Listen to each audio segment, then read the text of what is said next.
In 1917, when Our Lady first appeared to 3 children in Fatima, the First World War was ongoing. And in the following year, 1918, the Spanish flu came and brought about misery and death to many people.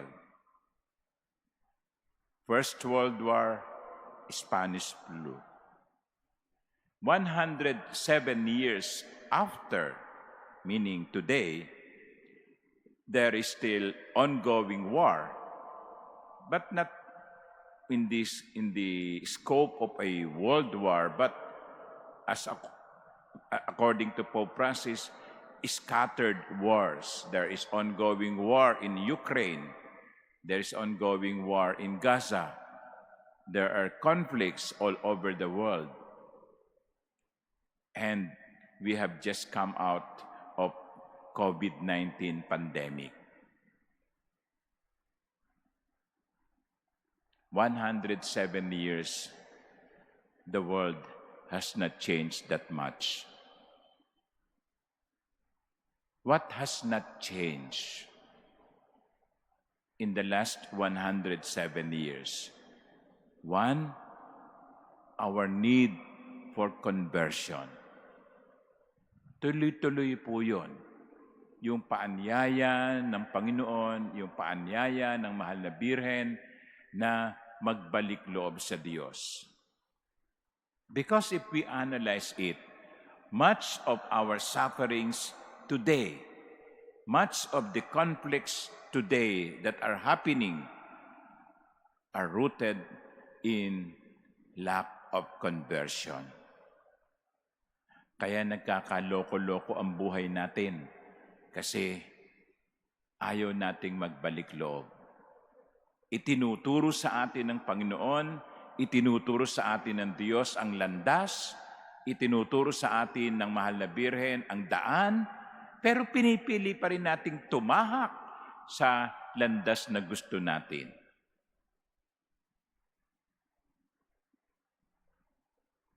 If we want to change the world, the change must begin first with us.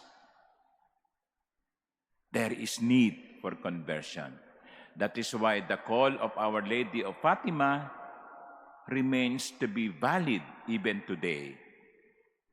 Pray for conversion, not only of Russia, but of everyone. Conversion. That has not changed. The second that has not changed is this, the assurance of Our Lady's presence, the assurance of Our Lady's intercession. In Fatima, 107 years ago, the Lady assured the children, I will be with you. Today, the Lord and Our Lady continue to assure us, I will be with you.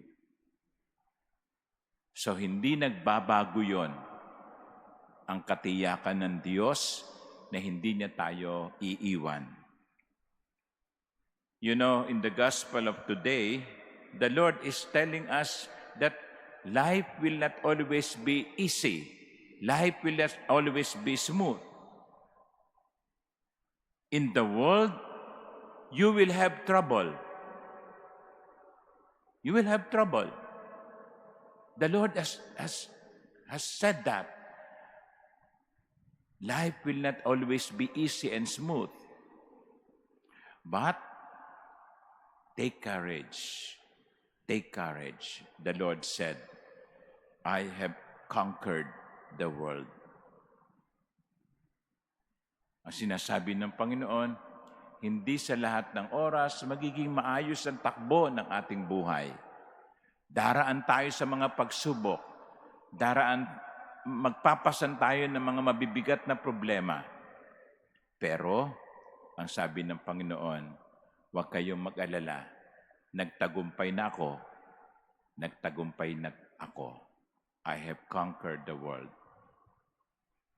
And so, my dear brothers and sisters, on this day, when we remember the first apparition of Our Lady in Fatima, we are being reminded of two things: the need for conversion and the assurance that Our Lady and our Lord will continue to be with us. Amen.